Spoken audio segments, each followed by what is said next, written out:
Bib, moteur. Floria, tu nous sers ta tirade habituelle, s'il te plaît. Pépin Stéphane. Présent. Richard Gérald. Dufour Alice. Ducé Julien. Cartier Karine. Delille Jean-Marie, excusé, procuration donnée à Gérard Richard. Caldi Séverine. Lamalem Abdella, excusé, procuration donnée à Séverine Caldi. Nigène Caroline, excusée, procuration donnée à Alice Dufour. De Villaz Marinette. Duprat Ghislaine. Dumont Josette, absente. Grognu Gauthier Nathalie.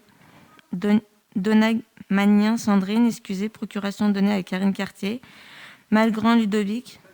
Kélifi Saba, absente. Tanly Ferrat. Carpano Colora. Anques Marvin. Monet Quentin. Pépin Sandro.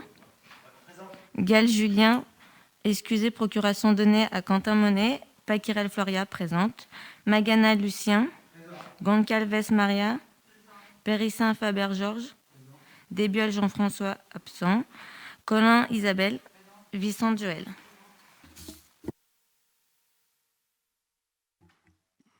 Bon, merci à tous de votre présence pour le dernier conseil municipal de l'année. Vous avez vu, il y a 21 délibérations. Il n'y a rien de très stratégique. Mais n'hésitez pas à poser les questions d'usage s'il le fallait, quelle que soit la délibération. On est là pour y répondre. Délibération numéro 1, désaffection et déclassement d'un terrain rue du Parc. Alors ça, c'est une opération épisode rue du Parc, où nous avons de nouveau la possibilité de nous dessaisir d'une bande de terrain à la demande évidemment des voisins. Il y a une bande de terrain appartenant à la commune, repérée en jaune sur le plan annexé. Rappelez-vous, durant l'année, on a passé plusieurs délibérations là, à cet endroit-là, et pour les mêmes raisons. Il y avait l'opération Genesoni au départ, et puis après, il y avait l'opération du voisin. Et là, on est encore sur un voisin qui souhaite acquérir cette bande de terrain, rue du Parc, donc je vous l'ai dit. Donc c'est la parcelle 301, et qui amènera également la délib numéro 4 d'ailleurs, hein, je vous le signale, on en parlera tout à l'heure. Donc nous allons déclasser cette bande de terrain qui nous permettra au conseil de janvier de définir le prix de cette bande de 28 mètres carrés au profit de monsieur Danly, hein, qui est mitoyen à la bande de terrain et qui souhaite agrandir son terrain, sa parcelle, et puis nous ça ne nous dérange pas parce que ça nous sert absolument à rien. Donc on est tout à fait décidé à lui céder cette petite parcelle, comme on l'a fait pour Genesoni et son voisin. Donc, si vous avez des questions, donc la parcelle, c'est la petite parcelle en jaune sur le mitoyenne à la 302 sur le plan. Est-ce que quelqu'un s'oppose à cette vente? Enfin, à ce déclassement qui, évidemment, aboutira à une vente en janvier, je pense. Est-ce que quelqu'un s'abstient? Merci pour la famille Danly. Délibération numéro 2, fin de mission du portage foncier par l'établissement public foncier de la Haute-Savoie et rachat de ses biens. Alors, nous avions passé une délibération semblable à celle-ci le 17 février. Elle nous revient aujourd'hui avec, à votre approbation, une seconde fois.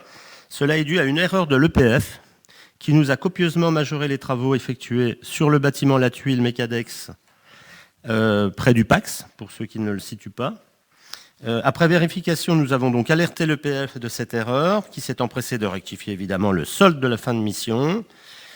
Étant redevable de la TVA sur les travaux, une fois la rectification faite sur le coût des travaux, évidemment à la baisse, la TVA est également rectifiée à la baisse. Le montant recalculé de la cession est donc de 53 407 € hors taxe, plus 1 340 € de TVA pour les travaux. Évidemment, tous les loyers perçus pendant le portage viennent se déduire du solde de cette opération immobilière. Comme ça a été relativement bien loué, c'est une opération qui, pour l'instant, est une opération patrimoniale pour la commune qui est pas trop mal. Maintenant, à nous de la porter jusqu'au bout pour qu'elle ne nous coûte pas On sait très bien que les friches industrielles, au bout d'un moment, nous coûtent cher si on n'y fait pas très attention. À nous d'avoir un bon projet en face du Pax, rue du Parc, en face du Pax, pour un jour la faire tomber, ainsi que celle qu'on a rachetée il n'y a pas longtemps, LB, à l'arrière de la tuile Mécadex. Donc, pour tout ça, je vous demanderai de bien vouloir délibérer en approuvant cette délibération, sauf si vous avez des questions ou si vous vous opposez à cela. Mais en fait, il n'y a pas grand-chose à s'opposer, puisque quelque part, on a fait une économie sur la délibération du mois de février de plus de 10 000 euros. Enfin, ce n'est pas vraiment une économie, puisqu'il y avait une erreur. Mais enfin, la rectification est de 10 000 euros à notre profit. Voilà, donc qui s'oppose à cette délibération? Qui s'abstient? Merci. Délibération numéro 3, convention de servitude de passage au profit de la société Schéma.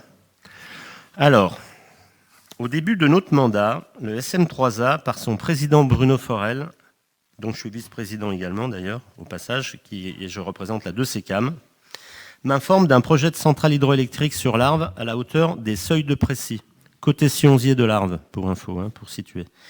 La société Schéma, c'est une filiale d'EDF,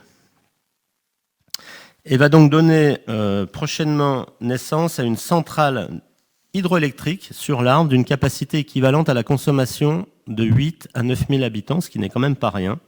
Ça sera sans doute la plus grande centrale hydroélectrique sur l'Arve après les Ouches, et sans doute même qu'il n'y en aura plus du tout d'installée sur l'Arve après celle-ci.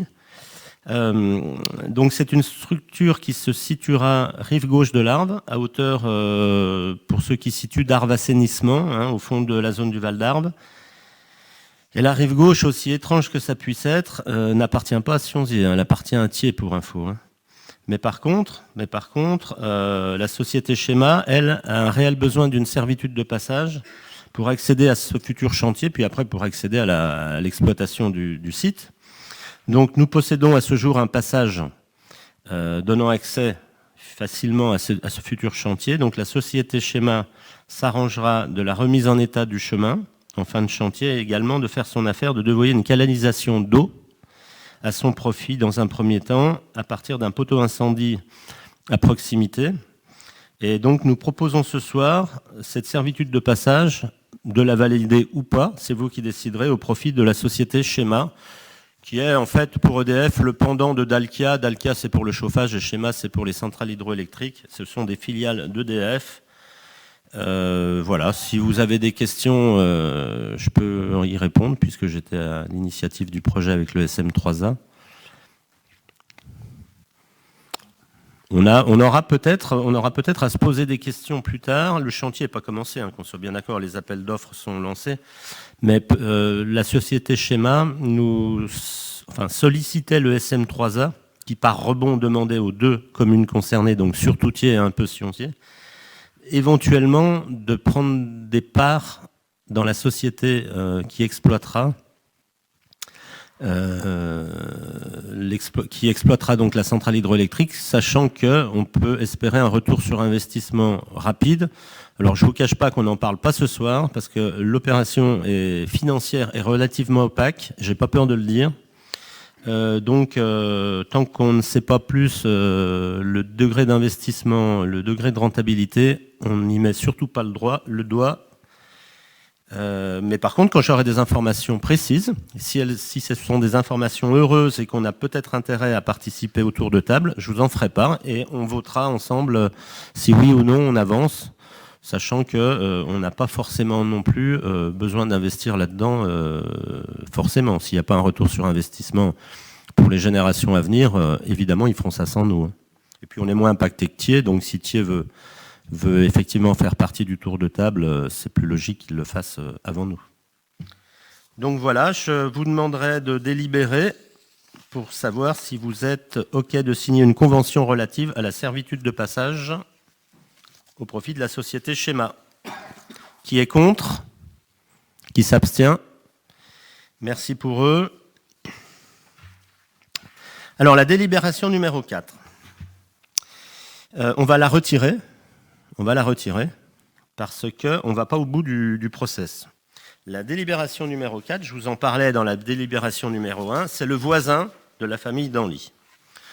C'est une copropriété qui nous a demandé d'acheter la petite bande, elle aussi, Genesoni, le voisin, Danly, etc. La bande, on vous a demandé par une délibération le mois dernier de la déclasser. Nous l'avons déclassée.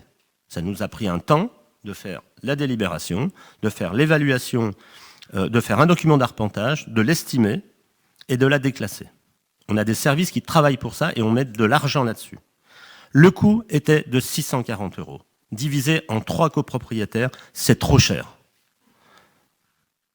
C'est trop cher parce qu'on estime qu'à Sionzier, la commune doit donner ses biens aux propriétaires ou aux Chanverrois. Eh bien, c'est hors de question. Donc, on retire la délib, 640 €. Si on n'a pas les moyens, moi, vice-président de la 2CCAM, ça m'arrange. Je vais pouvoir y installer des Molocs pour le tri sélectif, puisque ça va nous faire une petite enclave, puisque ce sera le seul propriétaire à ne pas être capable de mettre 640 € divisé par 3 dans le foncier.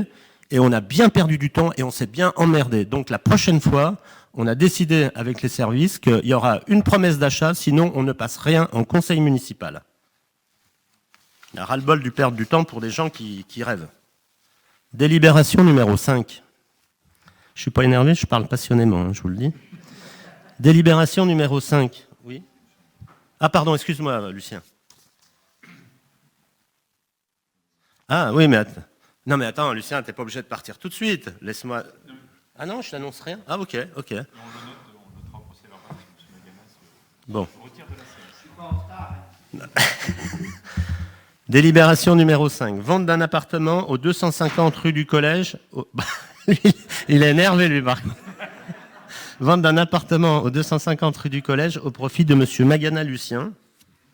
Alors, comme je vous l'avais annoncé au dernier conseil municipal, nous ne souhaitons pas conserver les 5 appartements que la mairie possède dans les copropriétés du Creuset.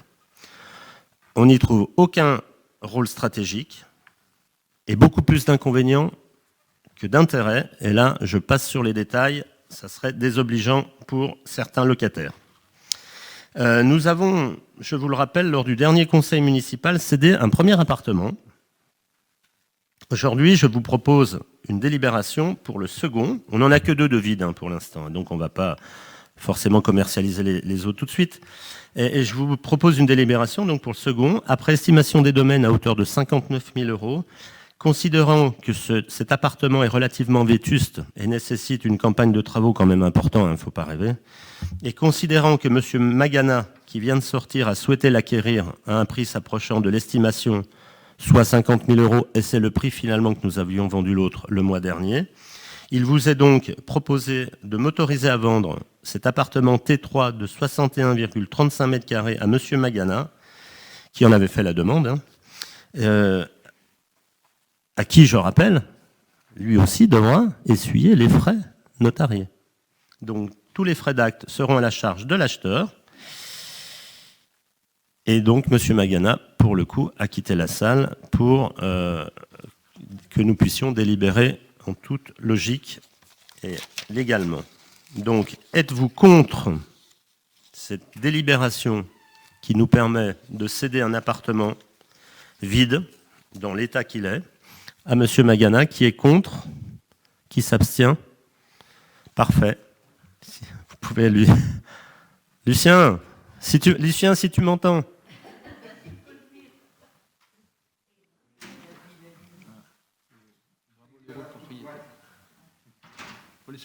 Finalement, il y avait 2 erreurs, Lucien, sur la délib. Tu en avais repéré une, mais tu n'as pas repéré l'autre. En fait, c'est 500 000. D'accord. C'est les cons. Bon, en tout cas, tu es propriétaire, Lucien, au Creuset. Hein. À l'unanimité. C'est pas signé, c'est pas signé. Enfin, c'est pas signé. Alors, tu reviens pas sur ta décision, parce que là, on a bossé quand même un peu.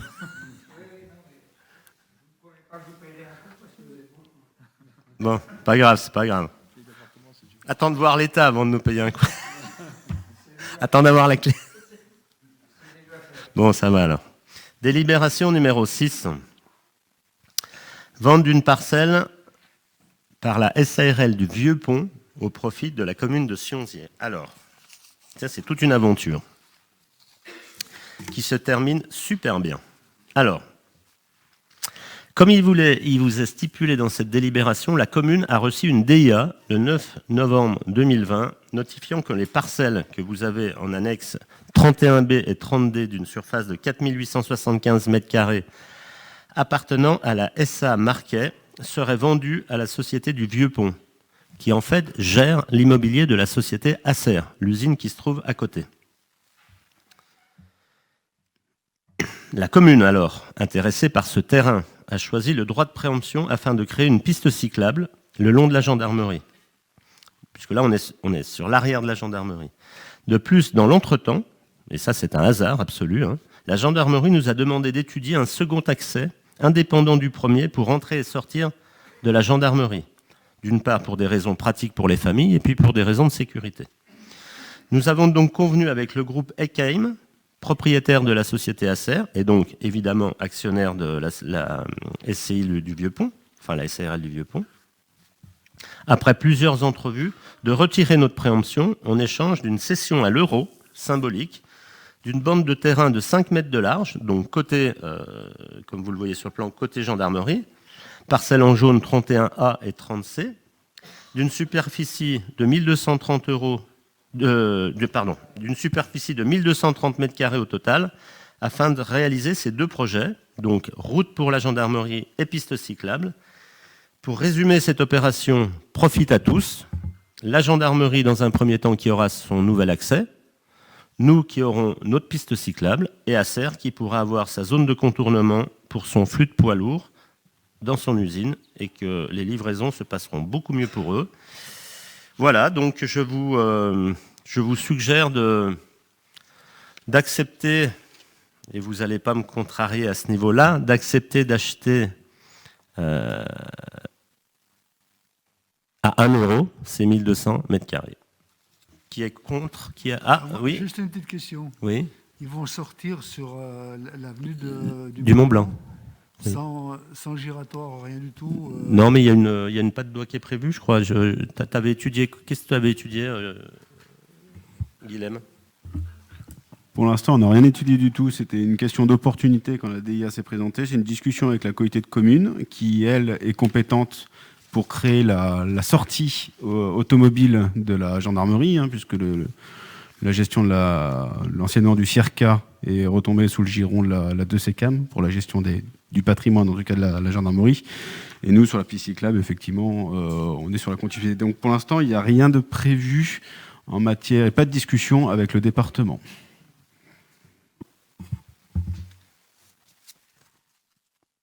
On a répondu à tes attentes ? Voilà, on est dans la première étape. Bon, dans l'idée, on ne se ruine pas dans un premier temps. 1 euro pour 1250 m². Le contribuable est bien protégé sur ce coup. Délibération numéro 7, vente de la parcelle OF 240. Ah, pardon. Ça me paraissait tellement évident. Qui est contre ? Je vous rappelle, qui est contre acheter 1 euro la parcelle qui se trouve entre Acer et la gendarmerie. Qui s'abstient ? Qui est pour ? Merci. Délib numéro 7. Vente de la parcelle OF 245 par les consorts Boisier-Jaune d'Ujorduy au profit de la commune de Sionzier. Alors, le consort Boisier-Jaune d'Ujorduy possède étrangement une enclave à l'intérieur d'un terrain qui nous appartient, qui est notifié en rouge sur le plan et numéroté 245. Les propriétaires, pour des raisons pratico-successoriales, souhaitent s'en défaire.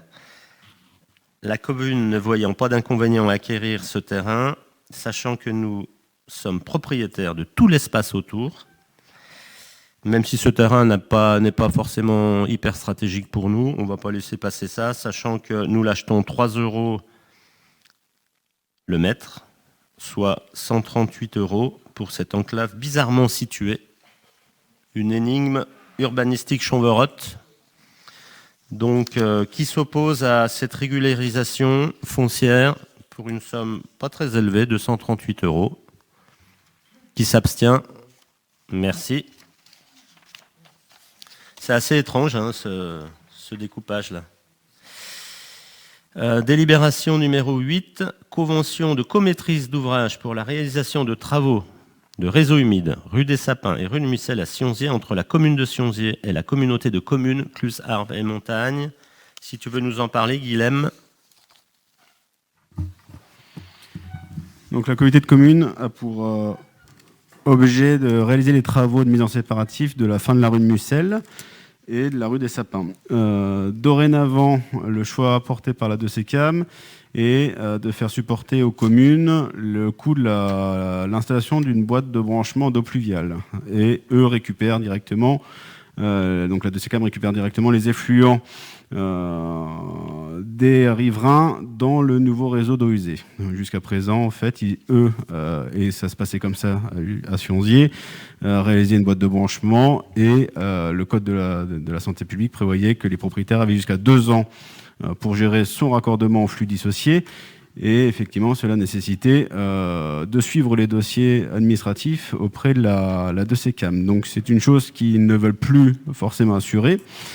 Et donc, effectivement, pour pas retarder le plan pluriannuel d'investissement relativement soutenu de la 2CCAM, on décide d'acter la contribution au chantier. Ceci dit, on aura quand même une discussion sur le fond, sur les modalités de facturation, de refacturation, y compris peut-être aux propriétaires. Et sur la rue des Sapins, sur cette opération-là, la mise en séparatif de l'assainissement nécessite une reprise, dans tous les cas, d'un tronçon du réseau d'eau pluviale, parce qu'il y a des soucis d'altimétrie et de croisement de réseau. Voilà. Donc sur la rue des Sapins, qui est une opération globale avec la rue de Mussel, nous sommes obligés effectivement d'y être associés financièrement. Et dans ce cas-là, on délègue la maîtrise d'ouvrage à la 2CCAM qui réalise la majorité des travaux.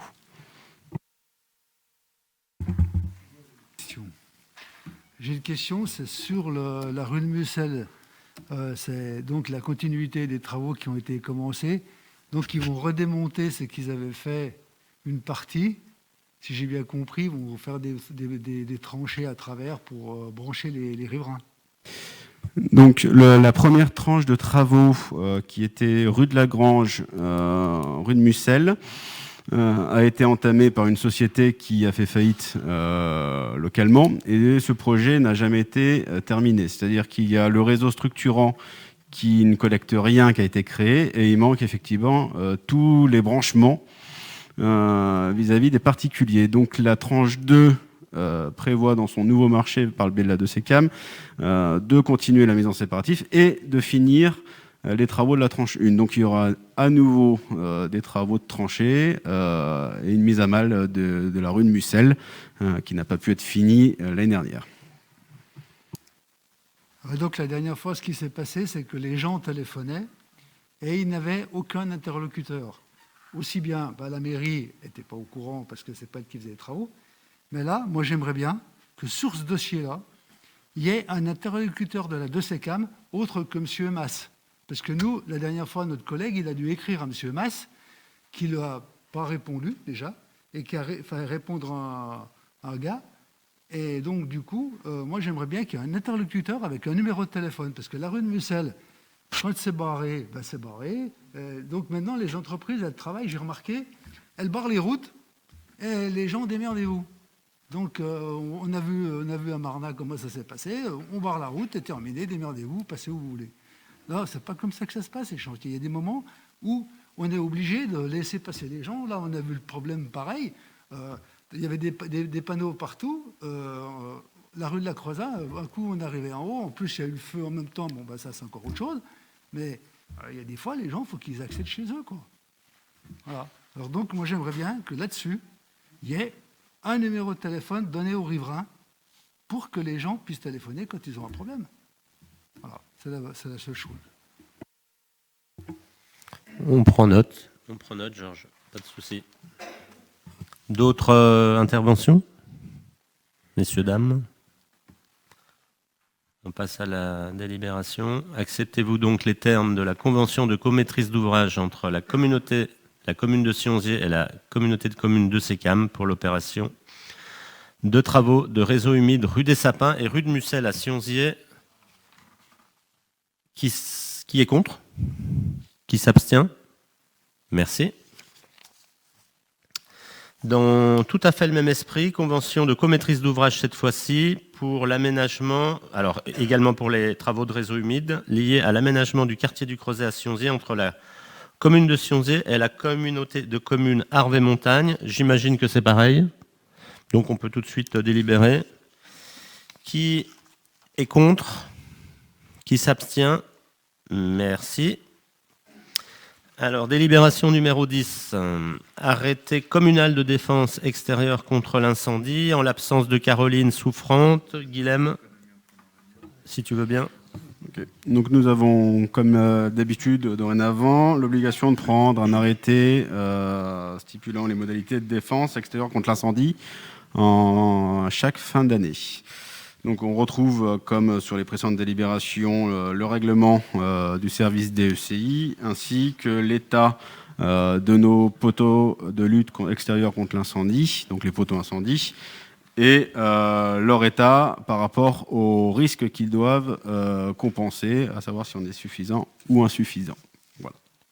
Donc là, vous trouverez effectivement une liste d'insuffisants. Alors, il y a c'est marqué non testé. C'est parce que effectivement, quand la société est venue, soit ils étaient cassés, soit les haies des voisins n'étaient pas entretenus. Donc, on se sert également aussi de cette dynamique de recensement de nos poteaux incendies pour permettre une action. Donc, par exemple, sur un certain nombre de poteaux classés insuffisants, nous avons fait des réparations. On en a changé 4 liées à cette intervention.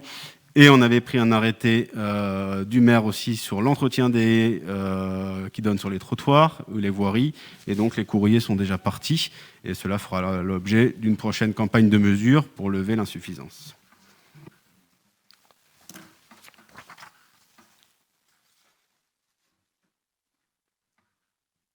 Des questions?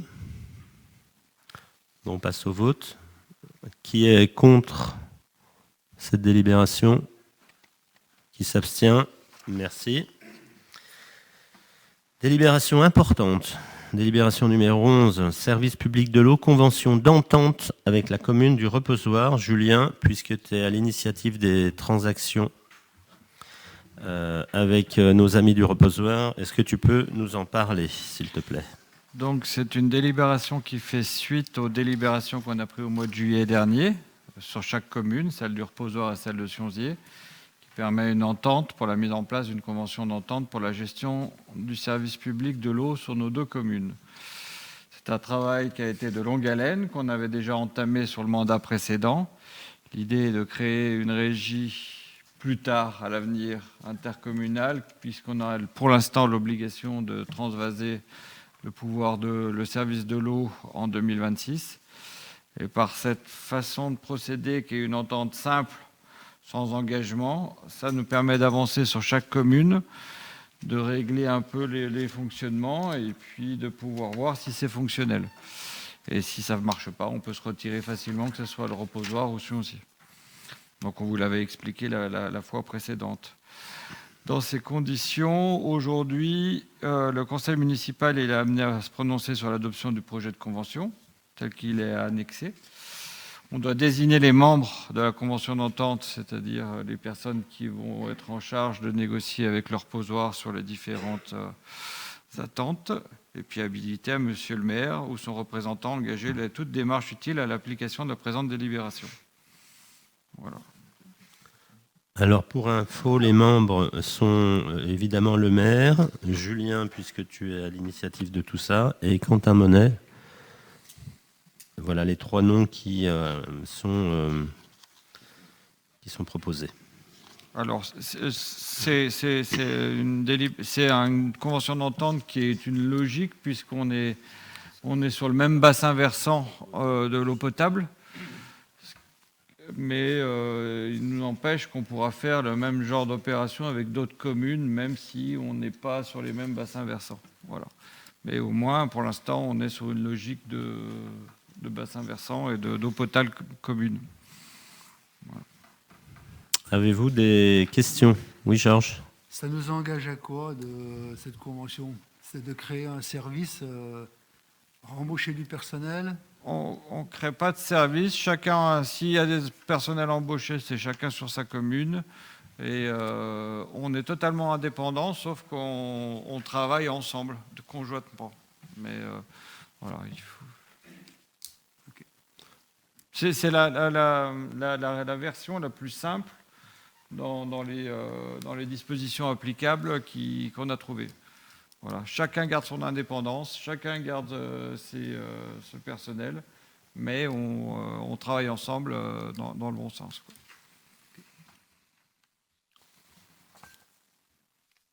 Avez-vous d'autres questions? On peut passer au vote. Acceptez-vous cette convention d'entente avec la commune du Reposoir? Qui est contre? Qui s'abstient? Merci. Délibération numéro 12 de SECAM Pacte de gouvernance. Lors de nos conseils municipaux, nous n'avons pas toujours eu l'opportunité de parler de l'intercommunalité. Comme chacun le sait, la coopération entre les communes n'est pas toujours simple. De ce fait, un projet de territoire est en cours d'être élaboré et qu'une stratégie d'action territoriale commence à se mettre en place. À ce titre, je remercie Gérald Richard qui m'accompagne dans ce travail et qui, comme moi, sait défendre les intérêts chamberaux et son identité. Dans les débats intercommunautaires, qui sont parfois un peu houleux, je l'avoue, afin que la gouvernance entre nos communes puisse se dérouler dans les meilleures conditions, il nous a fallu trouver des outils participatifs afin de participer au développement de nos territoires. Le pacte qui vous est proposé ce soir concrétise la volonté politique partagée de ne pas effacer nos communes au profit d'une seule entité, la 2CK, mais au contraire d'additionner nos forces. Ce pacte de gouvernance en établit les règles du jeu que va nous expliquer en détail Gérald Richard. Alors, le pacte de gouvernance est un document qui n'est pas obligatoire dans une communauté de communes, mais il est nécessaire et utile. On peut le dire sans vanité que ce sont les communes de Marnat et Sionzier et ses représentants qui ont poussé à ce qu'un pacte de gouvernance soit adopté, afin que toutes les décisions ne soient pas prises par une seule entité, qui pourrait être le bureau communautaire, mais qu'il y ait des discussions préalables à toute décision prise par la communauté de communes. Donc ces décisions préalables, elles vont être discutées à divers niveaux. C'est ce que met en place le pacte de gouvernance. Globalement, c'est aussi ce qui vous avait été expliqué dans le projet de territoire pour ceux qui étaient là à la réunion du 2 décembre au Parvis des Essers. Donc les instances de décision seront évidemment le bureau communautaire, le conseil communautaire où la commune de Sionzier a 7 représentants. Et puis vont s'ajouter à ça la conférence des maires. Donc la conférence des maires, c'est une assemblée des maires des 10 communes qui sont pour cette conférence accompagnés en général de leur premier adjoint ou de l'adjoint aux finances. Sont aussi discutées les décisions dans les commissions, de la 2CCAM. Et puis également aussi dans les conseils municipaux. C'est ce qui s'est passé l'autre jour. Il y a, Monsieur Mas vous l'a expliqué, il y a un certain nombre de décisions qui vont redescendre dans les mois à venir dans les conseils municipaux pour que ce soit discuté dans les conseils municipaux avant de remonter d'abord en bureau des maires et ensuite voter en conseil communautaire. Dans les engagements, donc c'est un document qui est toujours en construction, hein, enfin qui va être en évolution. Notamment, d'autres choses qui seront mises en place, c'est la communication entre les communes, donc les engagements.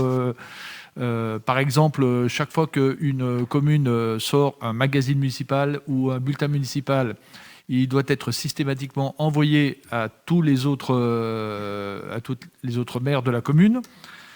Ce qui est dans votre document est appelé le temps de convivialité. C'est une réunion à minima annuelle où les 250 conseillers municipaux de la 2CCAM seront réunis pour qu'on leur présente le bilan annuel de la 2CCAM, qu'on leur expose les grands projets et qu'ils puissent poser des questions en direct. Ce qui s'est passé il y a une quinzaine de jours. Voilà, d'ailleurs. ce qui s'est passé le 2 décembre. Un des autres engagements, c'est que le président de la communauté de communes, en l'occurrence M. Masse, s'engage à venir assister une fois par an à chacun des conseils municipaux des 10 communes pour parler de la 2CCAM et répondre aussi à vos questions. Donc sur ce plan-là, il faudra que nous, on lui communique les dates de nos conseils municipaux de 2022 et il sera présent à l'un d'entre eux pour parler de la 2CCAM. Évidemment qu'il n'interviendra pas sur les autres sujets. Parallèlement à ça, sont mis en place aussi un comité des directeurs généraux des services auquel participe M. Mani. Donc il se voit régulièrement pour traiter des sujets inhérents à la communauté de communes et également une assemblée des DST, des directeurs des services, qui se voient aussi régulièrement pour parler de tous les problèmes techniques. Voilà ce qui est en train de se mettre à la 2CCAM pour ce que nous avons voulu, en tout cas élus de Sionzier, qu'il soit un vrai travail collaboratif et que la 2CCAM ne soit pas une simple chambre d'enregistrement où on n'ait pas participé à l'élaboration des projets. Donc il y a un certain nombre, ça vous est exposé le 2 décembre, un certain nombre de services communs qui sont déjà mis en place pour certaines communes. Il y a d'autres sujets qui vont être étudiés en 2022 ou en 2023. Tout ce qui concerne la sécurisation informatique, la gestion des archives, la gestion du patrimoine, les services techniques, les services de police, la vidéosurveillance, etc., etc. Donc, il va y avoir des recensements des besoins de chacune des communes. Ensuite, peut-être que ça viendra dans des services communs. Ça ne veut pas dire que c'est une compétence qui est prise et que c'est obligatoire. C'est que chacune des communes, ensuite, c'est un peu à la carte, prend ce dont elle a besoin dans ses services communs. Alors, évidemment, les petites communes qu'on appelle communes balcons sont beaucoup plus intéressées par ces services communs puisqu'elles n'ont pas de services structurés. Voilà en quelques mots ce que c'est que le pacte de gouvernance. C'est un document qui est important pour la vie pour que la communauté de communes soit une structure vivante et dynamique.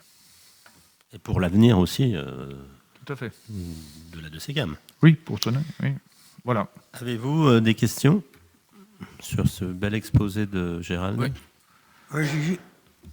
C'est pas une question, c'est juste une petite remarque parce que le maire de Cluses a fait une remarque que Gérald Richard a très bien répondu d'ailleurs, comme quoi que malheureusement les représentants de Sionzier étaient absents.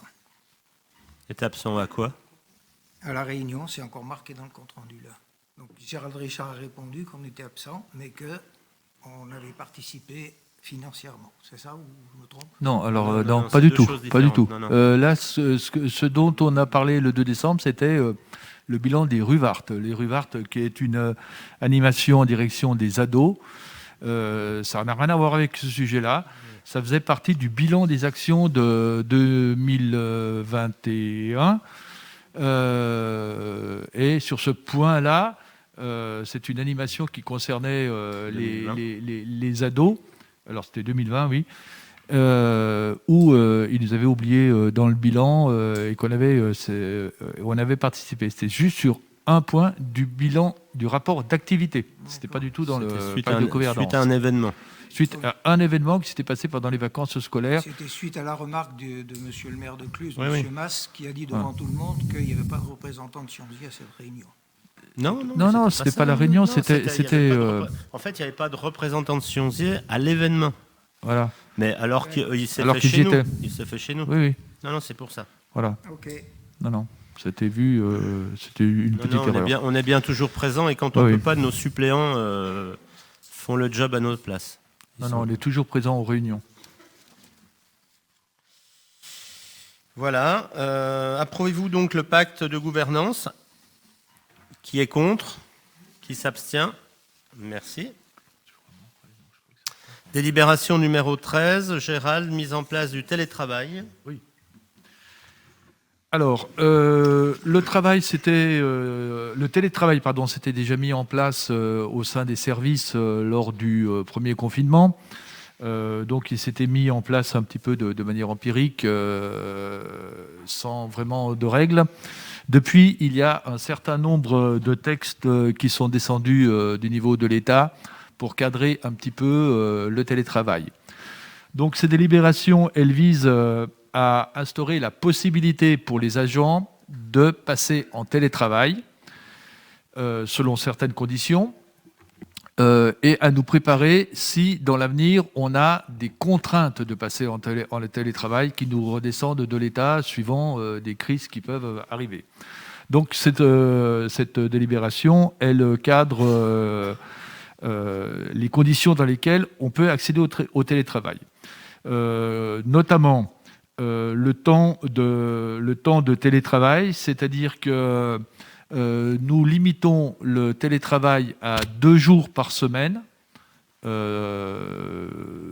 et 3 jours de présence pour les gens qui sont à temps complet, 3 jours de présence effective sur le lieu de travail.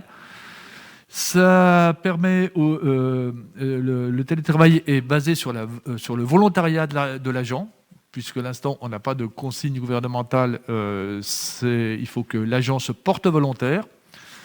Il faut bien évidemment que ces activités soient compatibles avec du télétravail. Une ATSEM, par exemple, ne peut pas faire du télétravail. Quelqu'un qui travaille sur la voirie ne fera pas du télétravail. Mais pour tous les autres agents, c'est possible. Il y a également la réversibilité, c'est-à-dire que soit l'employeur, soit l'agent peuvent mettre fin à ce télétravail. Et ce qui est aussi cadré dans ce texte-là, c'est les moyens mis à disposition pour télétravailler, notamment un ordinateur portable et un téléphone portable. Évidemment que tout ceci est géré et qu'à la fin de sa mission de télétravail, l'agent rend le matériel. C'est aussi pour une question de sécurisation des données. Voilà, donc avant d'être adopté, cette délibération ce projet doit être validé par le comité technique. Le comité technique est une instance qui réunit les représentants syndicaux des agents et des représentants de l'employeur, c'est-à-dire des élus. Et ce comité technique s'est réuni vendredi passé et a donné un avis favorable à l'unanimité à ce projet de résolution.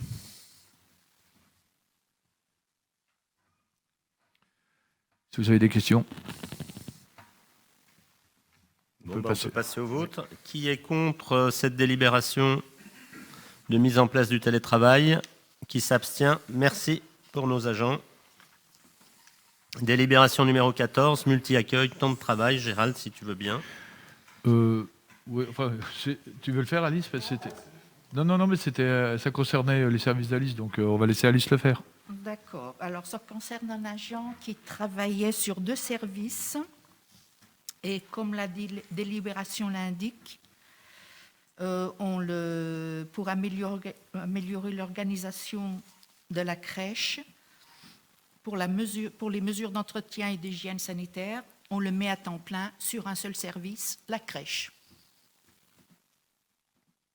Alors qu'il y avait auparavant 28 heures sur le contrat et 7 heures additionnelles, là on va faire un 35 heures, ça sera beaucoup plus simple pour tout le monde.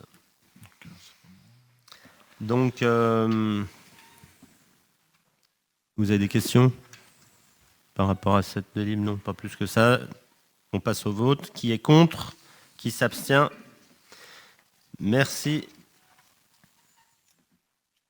Délibération numéro 15. Convention de mise à disposition avec la commune de Thiers. Séverine, si tu veux bien. Il s'agit d'un de nos agents qui ne faisant plus partie de nos services et qui est désormais sur la commune de Thiers. Non, c'est pas ça. Presque. C'est pas tout à fait ça. Hein? Non, c'est pas tout à fait ça. Elle va être sur notre... Qui va bientôt être sur la commune de Thiers. Voilà. Si nous votons cette convention ce soir. C'était une personne en sureffectif qui finalement n'avait pas d'activité dans nos services et qui a été contactée par la ville de Thiers qui a un besoin important en termes d'ATSEM en tout cas. Et nous a demandé donc de lui mettre à disposition cette personne. Évidemment que nous sommes prêts à le faire puisqu'elle ne travaille pas pour nous en ce moment. Donc cette convention permet de valider cette mise à disposition. Avez-vous des questions? Non. Donc approuvez-vous les termes de la convention? Qui est contre? Qui s'abstient? Merci pour la ville de Thiers qui a bien besoin de renfort. Délibération numéro 16, décision modificative numéro 5, budget principal. Donc il s'agit d'une délibération technique de confort comptable. On en fait souvent, puisque d'ailleurs c'est la numéro 5, donc c'est la 5e de l'année. C'est surtout pour nettoyer un peu les comptes, ranger dans les bonnes cases les montants et faciliter la vie à Sylvie. Dans le cas là, on a 3 opérations importantes, enfin importantes sur le papier par les montants, mais qui ne le sont pas en termes de budget. C'est l'opération de l'EPF sur l'hôtel des voyageurs, qu'on a soldé. On a passé une délibération il n'y a pas longtemps. On a soldé 84 591 € du portage EPF. Et pour ce faire, on débite le compte des travaux du Creuset, qui avait cette somme. Donc, on échange le code article. Et on le fait également pour l'acquisition de l'usine La Tuile Mécadex, pour la somme de la TVA dont on parlait tout à l'heure, de 1 340 €, qui est pris également sur les travaux du Creuset. Et puis, on a également les annuités d'emprunt qui sont recalculées en fin d'année, et qui laisse toujours apparaître des petits écarts, dans un sens ou dans l'autre d'ailleurs. Et dans ce cas, nous avons un delta de 1 000 € à peu près, que nous prenons sur la ligne des travaux d'Alpex, puisqu'il nous restait une somme. Et hors mouvement d'argent, nous avons une opération d'ordre, c'est l'intégration de l'actif de l'hôtel des voyageurs et du bâtiment Mécadex, que nous avons soldé à l'EPF pour l'un et pour l'autre. Donc maintenant, ils font partie de l'actif de la commune. Donc il nous faut, pour le faire, valider cette délibération. Donc si vous avez des questions, n'hésitez pas. C'est simplement une délibération d'ordre technique et comptable. Ça n'engage aucune somme supplémentaire ou autre de la commune. Pas de questions, on passe au vote. Qui est contre? Qui s'abstient? Merci. Délibération numéro 17, autorisation d'engagement, investissement exercice 2022. Alors là, c'est simple, on la passe chaque année. Donc, comme chaque année, la délibération qui vous est proposée en l'état permet à nos services et nous adjoints également d'engager des dépenses avant même que le budget définitif soit voté. La marge de manœuvre est de 25% des dépenses engageables et on a besoin de ces délibérations pour ne pas bloquer certains investissements et certains travaux, les entreprises entre autres, pour pouvoir payer les entreprises, passer nos commandes. Donc c'est une délibération qui a tout son sens et qu'on passe régulièrement chaque année. On l'a passé d'ailleurs hier soir de la même manière pour le CIVOM. Voilà. Donc si vous avez des questions, allez-y. Les montants, vous les voyez, c'est 738 000 € accordés pour le budget ville et 85 500 pour le budget eau. Pas de questions. Allez, on passe au vote. Qui est contre cette délibération?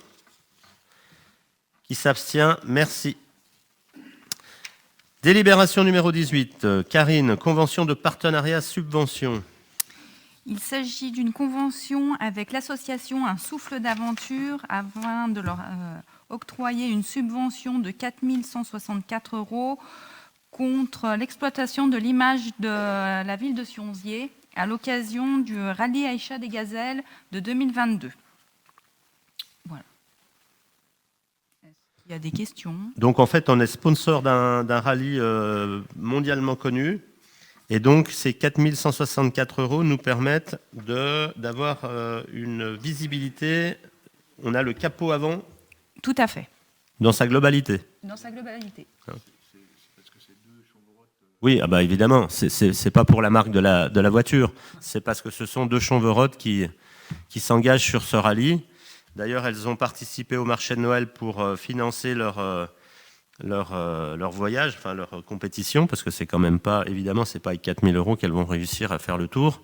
Donc, elles multiplient les activités et les prestations pour financer leur projet, qui est intéressant.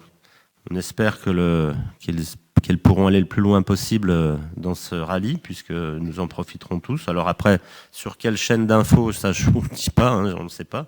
Mais en tout cas, on est assez ravis de participer à cette aventure. Est-ce qu'on sait si elles ont trouvé la voiture? Parce que c'est des voitures bien spécifiques et bien préparées, et elles étaient en recherche, on ne sait pas là. Hein. Non, pour le moment, il n'y a pas de voiture encore. D'accord. Bon, alors si ça peut être reporté en 2023, si elles n'ont pas de moteur, hein, je crois. Oui, c'est ça. Bon, voilà. Donc en tout cas, voilà, on s'était engagé avec elles. Si vous avez des questions, on peut peut-être y répondre. Ouais. Moi j'ai une question. Je trouve que 4 164 €, c'est beaucoup quand même. Ouais, je suis bien d'accord, mais ça reste quand même une opération internationale. Et c'est en fait le ratio que tous les participants ont pour vendre leur communication par rapport à leur véhicule.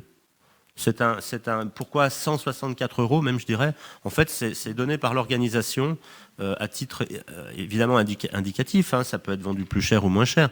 Mais voilà, on a la on a la meilleure visibilité de la voiture. C'est le capot avant. Je pense que là, on va créer un précédent, et donc moi, je m'abstiens. Voilà. Après.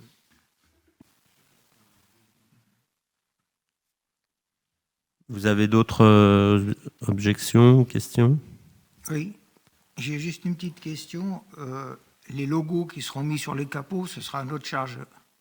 Non, ça sera nos logos. Oui, mais ils font partie des 4100 ou il faudra de nouveau rajouter? Non, non. Ça fait partie des 4100. Ouais. D'accord. D'accord. Oui. Donc c'est le rallye des gazelles. Alors est-ce qu'on valide pour le rallye des gazelles? Normalement, le rallye des gazelles, il distribuait des livres pour les... Mais je crois que c'est prévu. Hein. Il y a un volet éducatif et social, humanitaire. Il y a bien une distribution de matériel qui est organisée par l'association qui est le Rallye des Gazelles, qui ont une part, une branche justement destinée à ça, à passer dans les petits villages autour pour faire le nécessaire pour les enfants et les femmes. Voilà. Il y a bien un volet humanitaire, toujours. On passe au vote. Oui. Juste, comme l'une des personnes est apparentée à Madame Dufour, et pour ne pas avoir de problème, on demande à Madame Dufour de ne pas participer au vote. Non, on ne sort pas. Non, de toute façon, on a tout dit. Mais c'est juste pour le compte-rendu. Approuvez-vous la convention annexée à la présente délibération? Qui est contre? 2 abstentions. Qui est pour? Ok. Merci. Délibération numéro 19. Attribution des compensations. Attribution des compensations de la 2CCAM. Alors, la communauté de communes, depuis 2013, récupère la fiscalité professionnelle dans son ensemble, donc CVAE et CFE. Elle conserve la valeur nécessaire pour faire tourner ses propres services. Donc en fait, pour vous donner une idée, on pourrait pratiquement dire que la CVAE et la CFE, c'est l'ancienne taxe professionnelle. Je ne suis pas loin de la vérité, Pascal. Hein? Donc tout ça, c'est récupéré par la 2CCAM. Elle s'en sert pour faire tourner la machine, pour faire bouillir sa marmite, mais le surplus est reversé aux communes sous forme d'attribution de compensation. En 2020, les attributions de compensation reversées aux communes par la 2CCAM s'élevaient à 16 630 000 euros.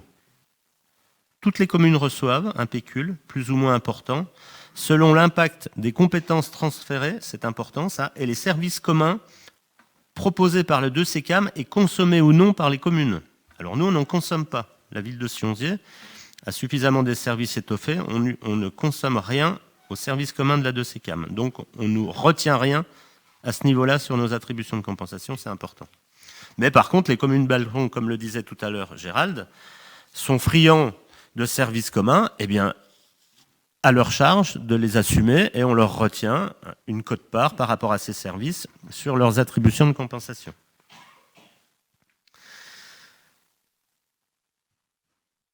Dans le cas de Sionzier, comme je vous le dis, on n'a pas du tout besoin d'utiliser les services de la 2CCAM. Seul le reposoir, pour info, pour l'anecdote, dispose d'une compensation d'attribution négative, dans la mesure où la fiscalité des entreprises sur son territoire est inférieure aux charges transférées à l'Interco. Elle doit donc abonder, elle, au budget de la 2CCAM et non recevoir. L'évaluation des charges de transfert des charges de transfert, de coûts des services communs et de la redistribution des sommes est arbitrée par une commission qui s'appelle la CLECT.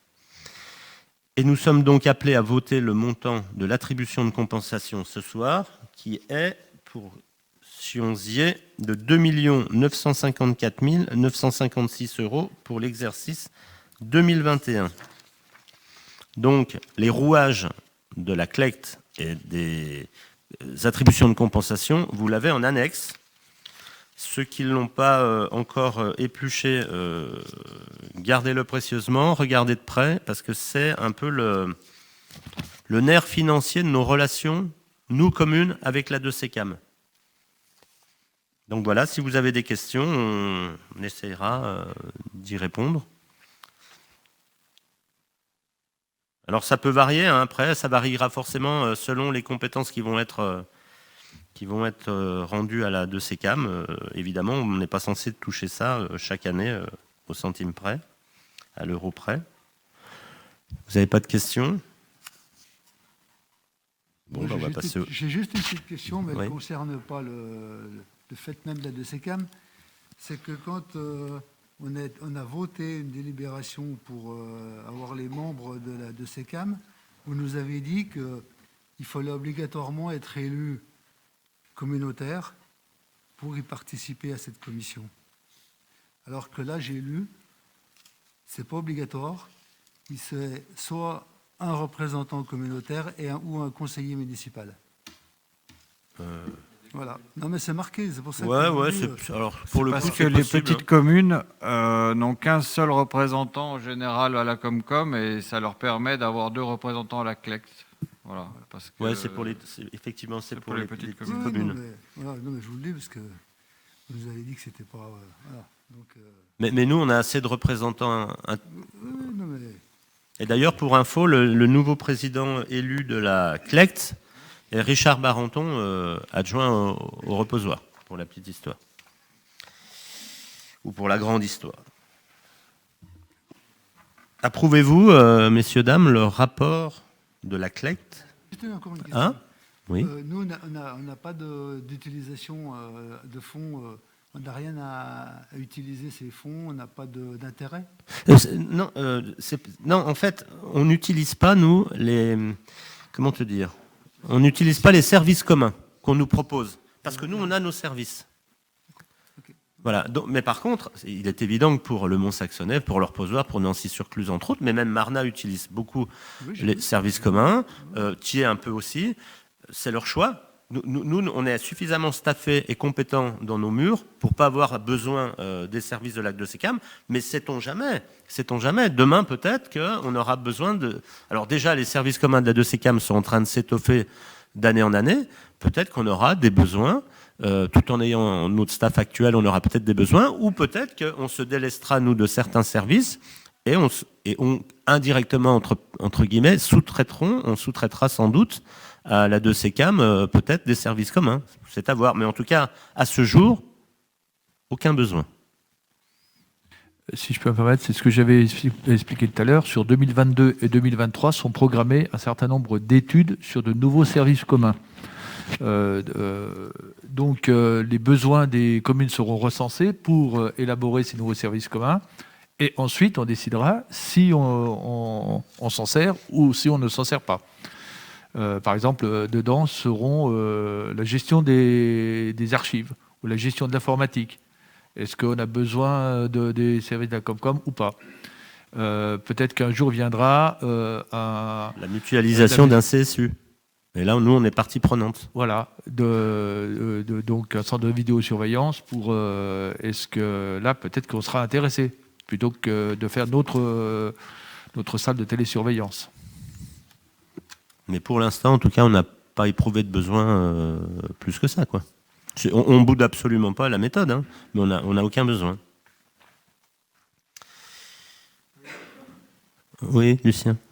Je remarque simplement une chose, dans les précédents rapports de la CLEC, je remarque que sur Onzier, on baisse.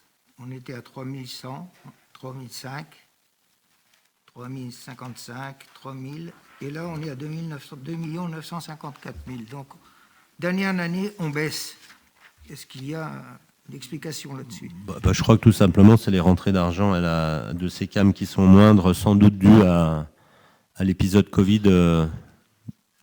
Non, tout simplement.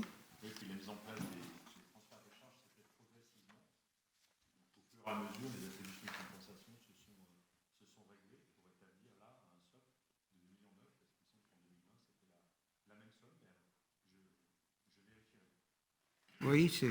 Parce que si on continue comme ça, dans 10 ans, on va être à 2,5 millions, et ainsi de suite. Parce que là, de 2013 à aujourd'hui, on a baissé. Oui, parce que de 2013, de la mise en place de la communauté de communes, au fur et à mesure des transferts et des charges transférées, il y a eu un ajustement de la création jusqu'à aujourd'hui. Mais elle est stable depuis 2020, j'en suis sûr, et 2019 quasiment. Oui, ces derniers temps, c'est assez stable, mais on avait quand même 3,5 millions en 2014. Oui, mais parce qu'on n'avait pas transféré autant de charges.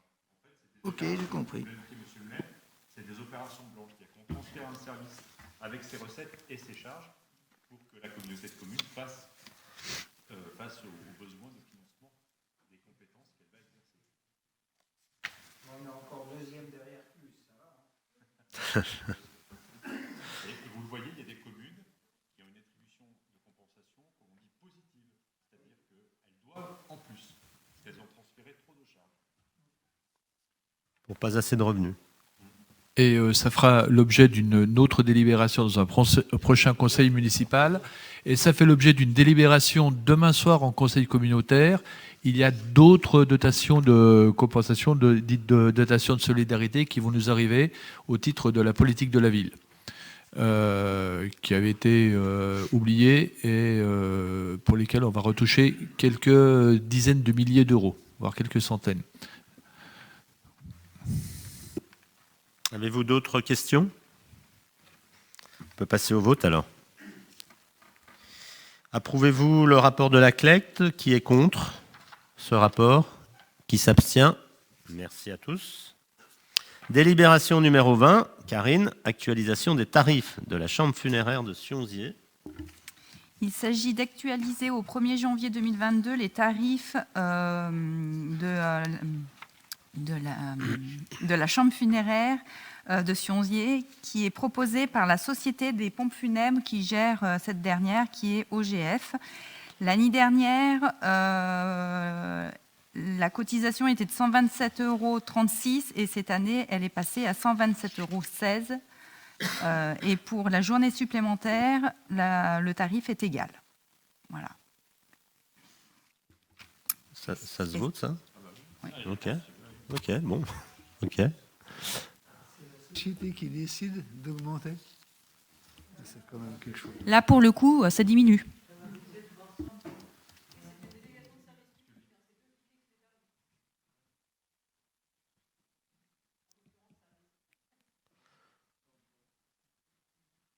Acceptez-vous cette baisse de tarif?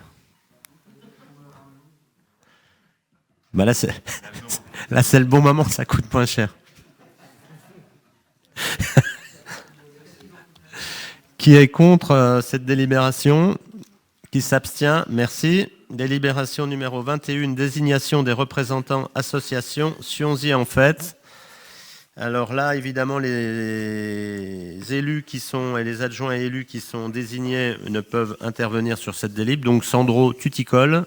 Délib numéro 21, par nous de ce Sionzi en fait. Donc, il s'agit du comité des fêtes qui a été, d'ailleurs, on peut remercier Karine et les services qui ont créé le comité des fêtes de Sionzi. Et donc, pour se constituer, il faut donc désigner une liste de personnes donc, qui est proposée. Donc, Jean-Marie Delille, Gérald Richard, Karine Cartier, Maria Goncalves, Sandrine Donamagnin et Joël Vicente, donc qui sont nommés pour siéger au conseil d'administration du comité des fêtes.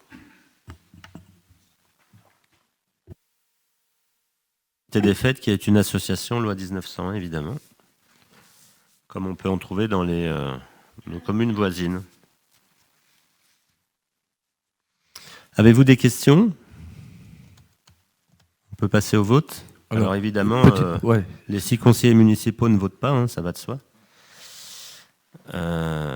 Qui est contre? Qui s'abstient? Merci. Convention de fourniture d'eau potable entre la commune de Sionzi et la commune de Marnat. Julien, puisque tu étais dans la délibération de l'eau avec le reposoir, et bien continue avec Marnat, s'il te plaît. Alors, c'est une délibération qui permet de créer une convention qui n'a jamais été mise en place, mais qui, dans les faits, fonctionne déjà depuis un certain nombre d'années. On a une jonction entre l'eau potable de Sionzi et l'eau potable de Marnat sur l'avenue. C'est l'avenue de la Libération à Sionzi et l'avenue du Mont-Blanc à Marnat. Sachant que Marnat a une pression plus importante que Sionzi, on dessert le chemin Guillet, etc. Et on n'avait jamais réussi à trouver une entente, surtout qu'elle est tripartite avec Suez sur Marnat. Donc la convention régularise tout ça au niveau du prix de vente et permet de fonctionner en toute légalité et en toute transparence. Voilà.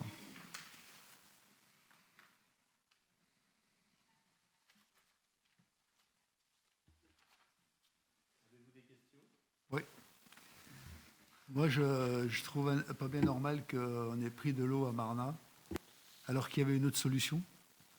En descendant depuis Nérol jusqu'au le chemin des Grands Prés. On a fait ça rapidement. Les gens n'ont pas trop été avertis. Et je trouve anormal que des gens de Sonzier se retrouvent avec de l'eau de Marnat, alors qu'avant, ils étaient desservis par Sonzier. Et alors qu'il y avait un projet.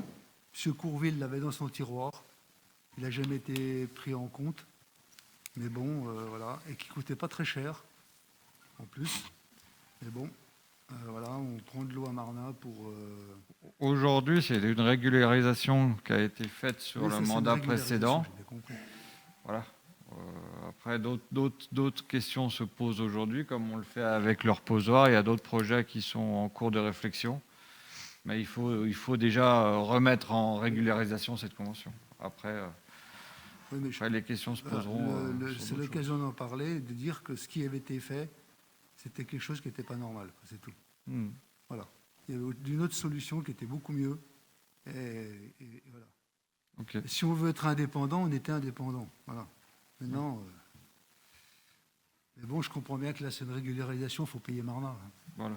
Voilà. J'irai pas contre. Vous avez d'autres questions sur cette collaboration et cette régularisation? Non, on peut passer au vote. Qui est contre?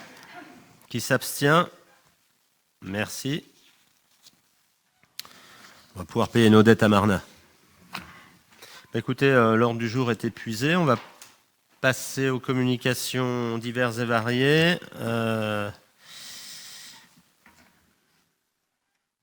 Dans les bonnes nouvelles, toutes nos félicitations.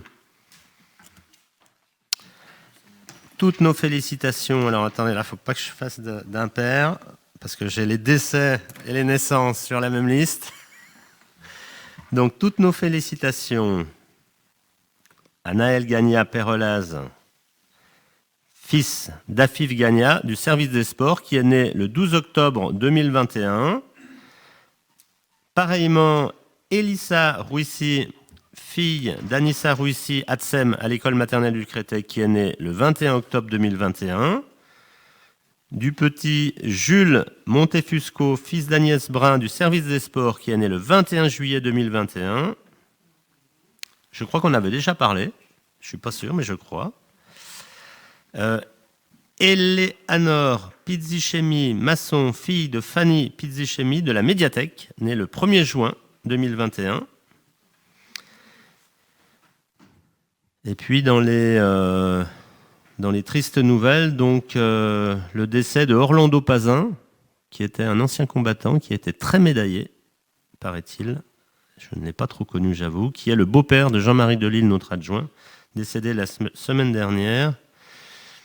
Dans les décès qui nous touchent également, Madame Yvonne Antoine, qui avait œuvré pour la paroisse pendant fort longtemps. Puis le père de Joël Larivière. Alors Joël Larivière, vous ne la connaissez peut-être pas encore.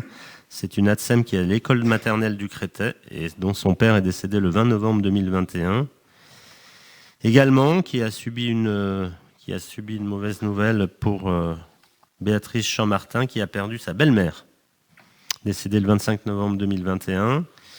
Je voulais, dans ces quelques annonces également, vous avez également dans vos dossiers la liste des marchés qui ont été passés en procédure adaptée, donc marché à bon de commande. Donc vous avez pu remarquer que nous avons accordé la fourniture de sel à Augamalp et nous avons accordé les véhicules, la nouvelle flotte de véhicules à De Genève. Et c'est pas du tout parce que De Genève arrive, c'est juste parce qu'ils ont été les mieux disants. Je tiens à préciser. Vous avez également le répertoire des DIA. Donc on n'a aucun... tu me dis si je me trompe, Guilhem, Julien, mais on ne préempte rien sur cette opération-là. Hein, on est d'accord, on laisse courir. Vous pouvez ou refuser de valider, si vous le souhaitez, le procès-verbal de la séance du 13 octobre dernier. Il vous est fourni. Et puis, qu'ai-je d'autre à vous annoncer ?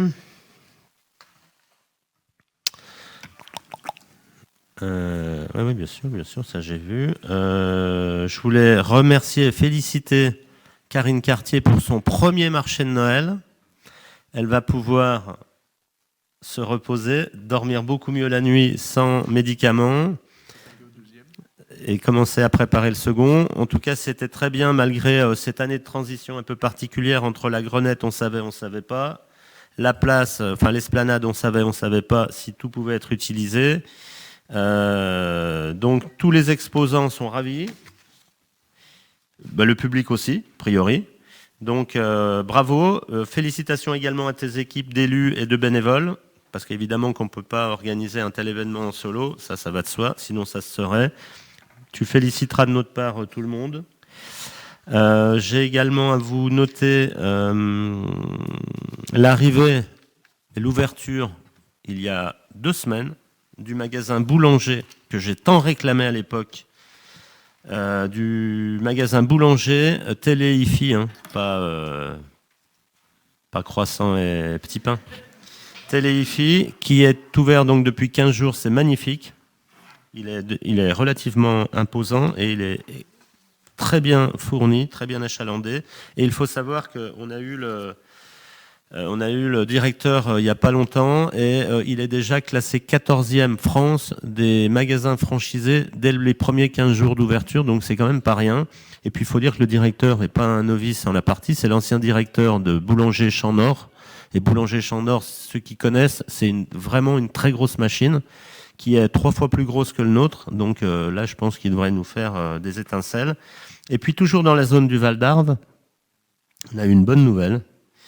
on a une bonne nouvelle, c'est que le promoteur s'en est bien sorti de la CNAC cette fois-ci, pour vice de forme, sur de nouveau des recours des gens qui comprennent rien à la vie et qui font des recours. Un jour, il va falloir qu'on commence à se poser la question si on ne va pas porter plainte contre des recours de ce style, qui n'ont aucun lieu d'être.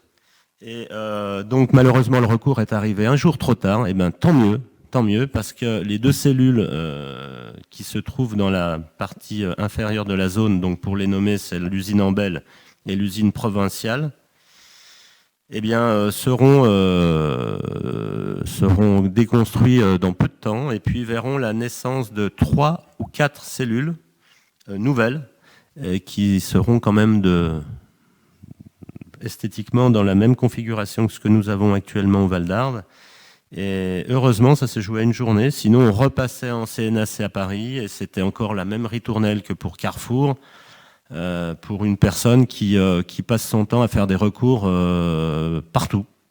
J'espère qu'il gagne bien sa vie à emmerder les communes et les promoteurs. Donc voilà, cette fois-ci, il ne nous a pas eu. Hein, il peut dormir, en tout cas, nous, on dort tranquillement. Et puis j'espère que j'aurai jamais à le croiser, ce brave homme. En tout cas, bravo Monsieur Muffat, continuez à nous développer cette zone.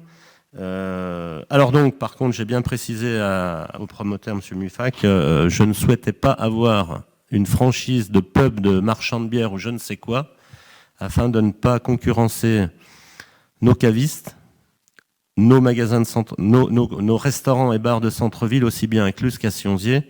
Donc apparemment le message est entendu. Nous aurons un feu vert, ça c'est prévu. Nous aurons un cash converter, ça c'est prévu. Nous auront un magasin de meubles, c'est prévu aussi.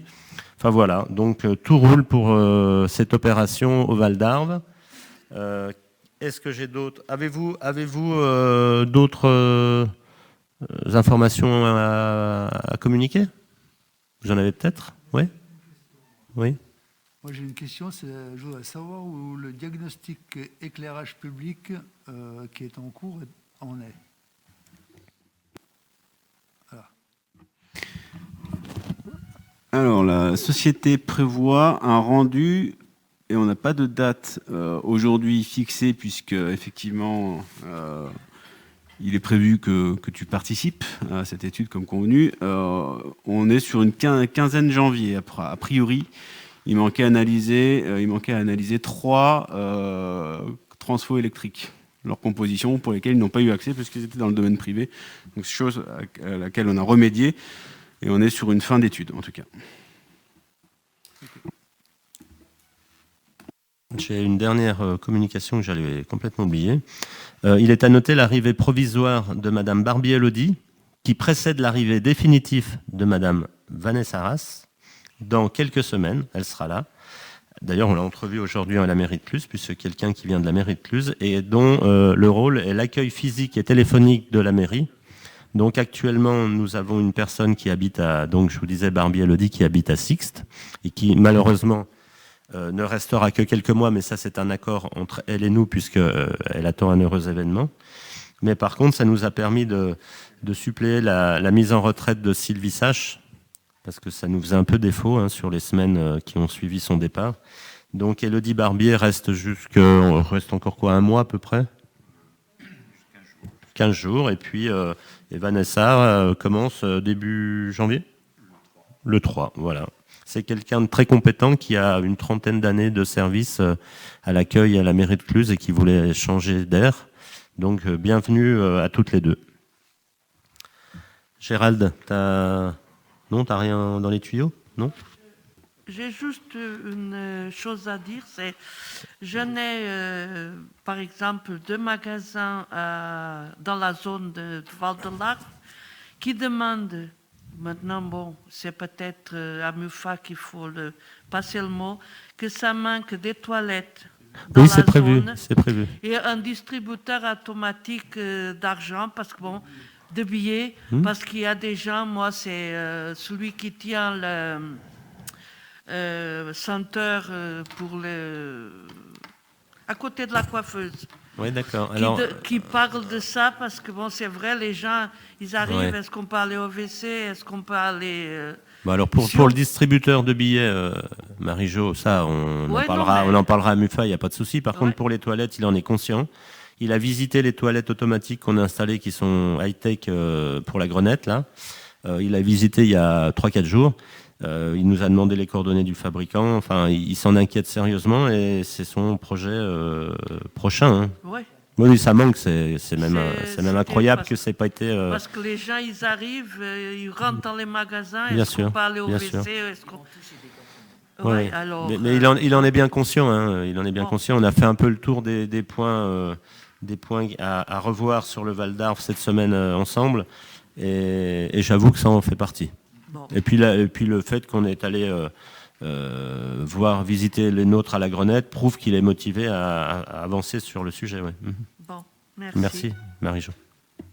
D'autres Oui, puisqu'on est dans ce genre de renseignements, j'ai été voir les dentistes à la zone là-bas. Je ne sais pas si quelqu'un d'entre vous a été chez les dentistes. Oui, moi j'y suis allé l'année dernière, oui.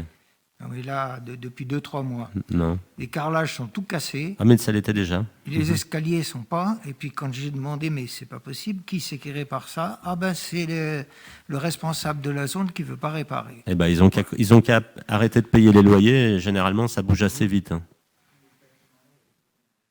Oui. Faut arrêter de payer les loyers dans ces cas-là. Comme ça bouge généralement. Enfin, moi, j'ai pas de conseil à donner à qui que ce soit. Non, mais... Ouais, c'est vrai. Et puis, il n'y a pas que le carrelage. Même le placo et la peinture des murs sont limites. À cet endroit-là, j'ai pu voir ça là. Oui, alors, 1 an après, j'ose pas imaginer dans quel état doit être le carrelage. Mais bon, je pense quand même qu'il n'est pas son coup d'essai avec le Val d'Arve. Hein. Donc, je pense que si on lui envoie une bonne lettre recommandée ou si ses locataires... Enfin, nous, on n'a pas lieu d'intervenir là-dedans, hein, t'as compris, hein, Lucien. Mais une bonne lettre recommandée avec... Avec un blocage des loyers, généralement, ça fait fi ça après.